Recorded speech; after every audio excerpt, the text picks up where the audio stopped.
Alright, here we're going to install our Y pipe here. Goes under the car, obviously. As you can see here, our old gaskets, although they weren't making any noise when we came apart, but they are basically blown out and rusted away. We have our new Felpro kit here. Felpro is pretty good about having the right stuff. Although they are kind of cardboard gaskets versus metal ones, but they do the trick. At least anytime you have this stuff apart, you throw a new gasket in. So here's our new gaskets. They'll go on here. If you notice, they're kind of stamped, like one side's kind of rough, the other side's a little smoother. I like to put the smooth side against the heads. But what I'll do is I'll put a little bit of this hi-temp silicone on the gasket on both sides. And the easiest way to do this is to, once you get your, get a couple two spooks on there, you can stick it to the head over the studs. And lucky for us, this engine, when it came apart, the studs stayed intact. A lot of times you're going to have the studs are going to come out with the nut, and in some cases that's going to rip the threads out with it too.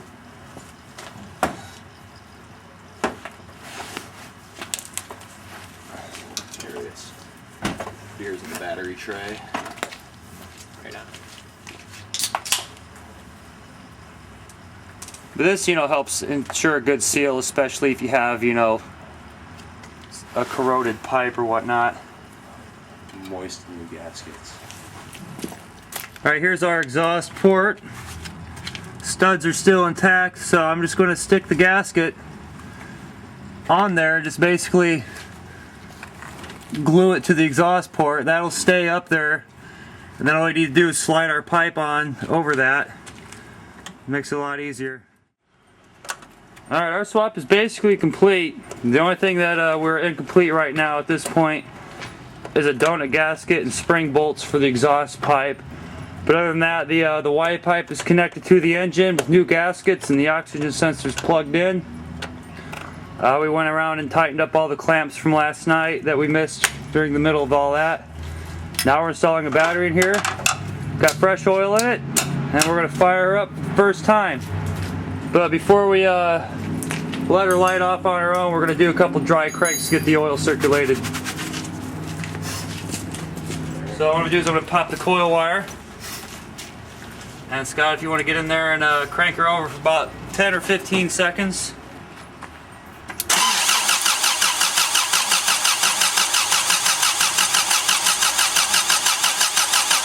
Okay. And that right there is the sound of good compression. I'm going to throw the coil wire in and loosen the radiator cap and go ahead and fire it up.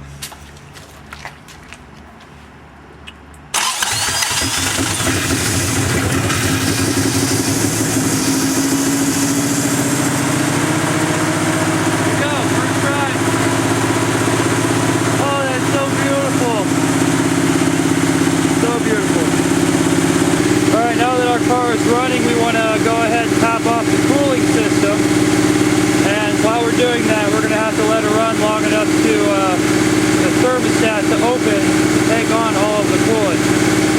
Scott, if you want to go ahead and put the heater on full blast all the way hot. Now there's still coolant in the engine block, but mainly what we're adding is what's required to top off the rest of the radiator.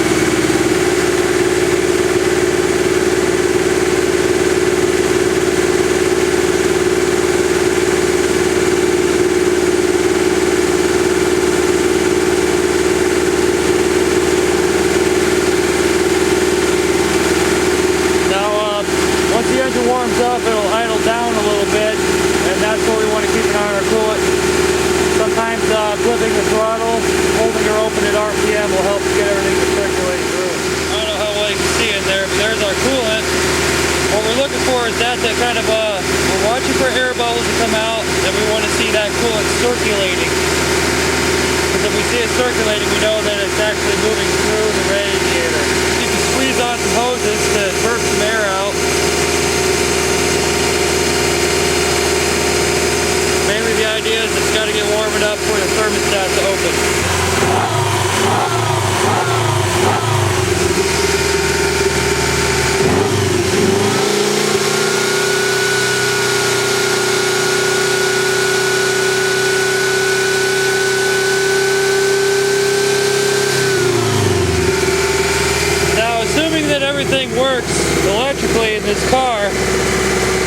electric fan should kick on once the car nears operating temperature.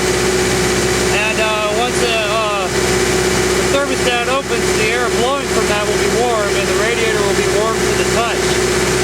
Until then, the radiator is going to be cool to the touch.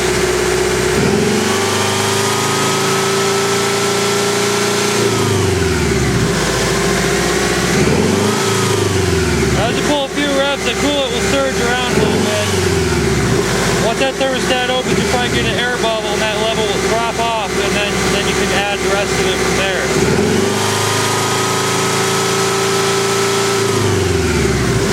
We're going to run this till our gauge starts to come up. I will warn you, if the coolant level is too low, the gauge is going to read cold even if the engine is overheating, because you need enough volume of coolant to be flowing over the sending unit for the gauge, which is located on the thermostat housing. We have two sensors here. The one with the green plug is located right there, that little brass plug right there. That is the sensor for the engine computer. And the other sensor here, the single wire, is for the temperature gauge itself. You want to make sure that's plugged in if you have this apart, otherwise you're not going to get a gauge reading. Here you can see you got a couple air bubbles working their way out. You can squeeze on the hose to help burp them through. I'm starting to feel a little bit of warm air off the radiator. You'll know for sure because it'll basically get warm all of a sudden.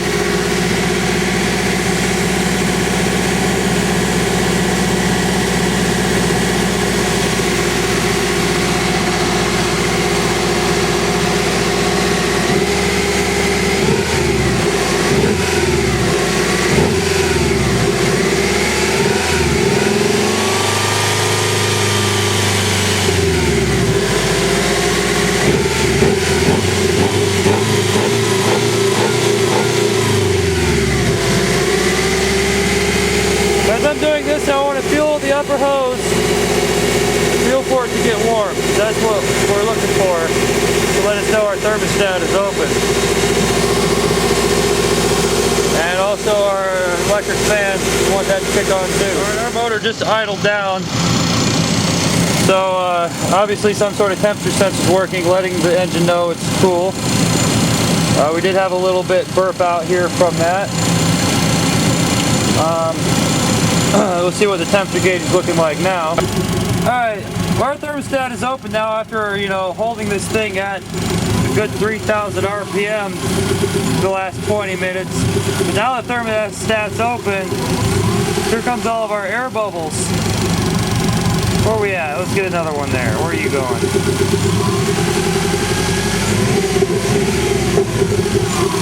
And at this point, okay, our coolant level is right at the right level, except there's a couple air bubbles working their way out. But if we say, for example, we didn't have enough coolant in the block, this coolant level would have just dropped way off, and that's where you'd end up putting in most of a gallon from there if you had a dry engine, say, after completing a head gasket job. So it is important that you make sure the thermostat is open during your coolant fill procedure to know that you've stuffed all your coolant in there. Otherwise, you're going to be looking at getting hot down the road.